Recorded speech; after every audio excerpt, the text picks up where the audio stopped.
नमस्कार, मी पूनम तुमचं पूनम बेसिक रेसिपीजमध्ये पुन्हा एकदा खूप खूप मनापासून स्वागत करते। बाहेर मस्त जोरदार पाऊस चालू झालेला आहे। अशा प्रकारचा जोरदार पाऊस चालू झाला किंवा थंडीचे दिवस आले की आपल्याला नेहमीच काही ना काही गरमागरम खावंसं किंवा प्यावंसं वाटत असतं। तर आपण नेहमी भज्या किंवा चहा करून पीत असतो।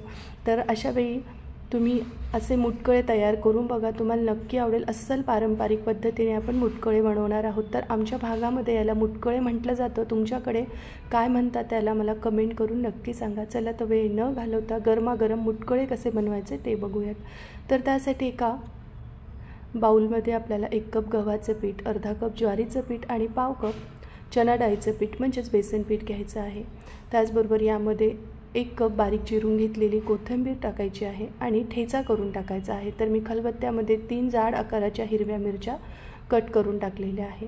त्याचबरोबर अर्धा इंच आल्याचा तुकडा, 8 ते 10 लसणीच्या पाकळ्या टाकायच्या आहे आणि थोडीशी काड्यांसकट कोथिंबीर अशा प्रकारे क्रश करून टाकून घ्यायची आणि याचा ठेचा बनवायचा आहे।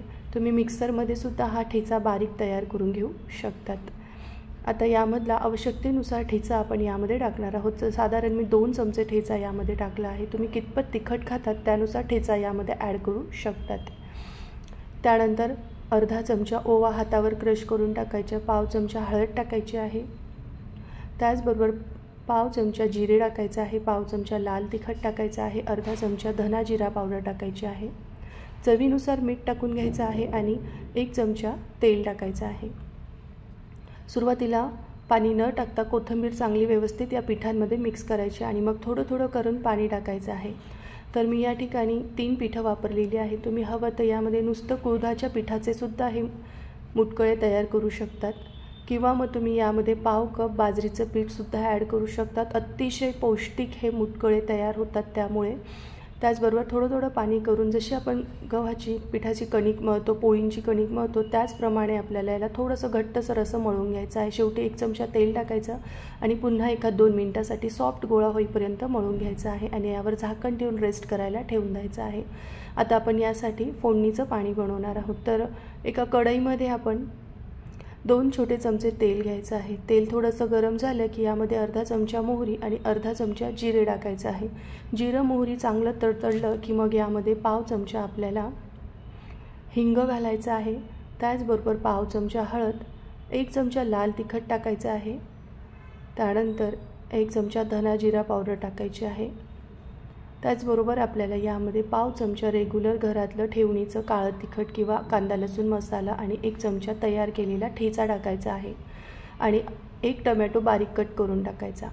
आता हा टोमॅटो लवकर शिजण्यासाठी यामध्ये थोडंसं मीठ टाकायचं आहे आणि पाव कप इतकं पाणी टाकून घ्यायचं आहे, म्हणजे यातले मसाले जळत नाही आणि आपला टोमॅटोसुद्धा अगदी मऊसूत शिजून तयार होतो।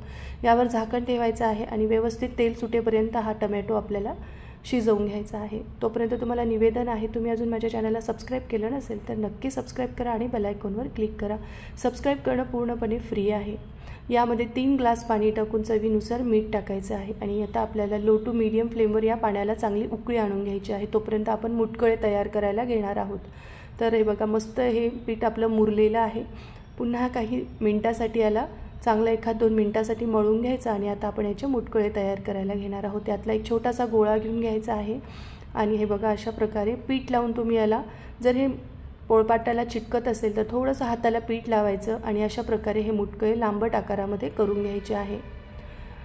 हे बघा अशा प्रकारे, किंवा मग याला असा आकार देऊन घेऊ शकतात तुम्ही। छोटे छोटे याचे असे लांबट आकाराचे करायचे आणि असा हाताला आकार देऊन घ्यायचा आहे। याला काही ठिकाणी शेंगोळेसुद्धा म्हटलं जातं। तर मी सर्व मुटकळे या ठिकाणी तयार करून घेतले आहे। आता इथे महत्त्वाची टीप आहे, फोडणी दिलेल्या पाण्याला चांगली खळखळून उकळी आली की मग आपल्याला यामध्ये तयार करून घेतलेले मुटकळे टाकायचे आहे। एक लक्षात असू द्या, उकळी आल्यावरच आपल्याला यामध्ये हे तयार केलेले मुटकळे टाकायचे आहे। जसे आपण हे या उकळत्या पाण्यामध्ये हे मुटकळे सोडतो ते आपोआप असे मोकळे होतात, बिलकुल एकमेकांना चिटकत नाही। हलक्या हाताने आपल्याला याला फक्त असं एकदा ढवळून घ्यायचं आहे आणि यावर झाकण ठेवायचं। लो टू मीडियम फ्लेमवर पूर्णपणे शिजवून घ्यायचे आहे। जसं हे शिजून तयार होतात ते असे घट्टसर होतात आणि गार झाल्यावर अजूनच घट्ट होतात। जर तुम्हाला हे थोडे अजून पुन्हा पातळ करायचे असतील तर तुम्ही यामध्ये 1 ग्लास गरम पाणी ॲड करू शकतात। अशा प्रकारे आपले इथे मुटकळे रेडी आहे। तुम्ही सुद्धा करून बघा। रेसिपी आवडली तर लाईक, कमेंट, शेअर नक्की करा। धन्यवाद।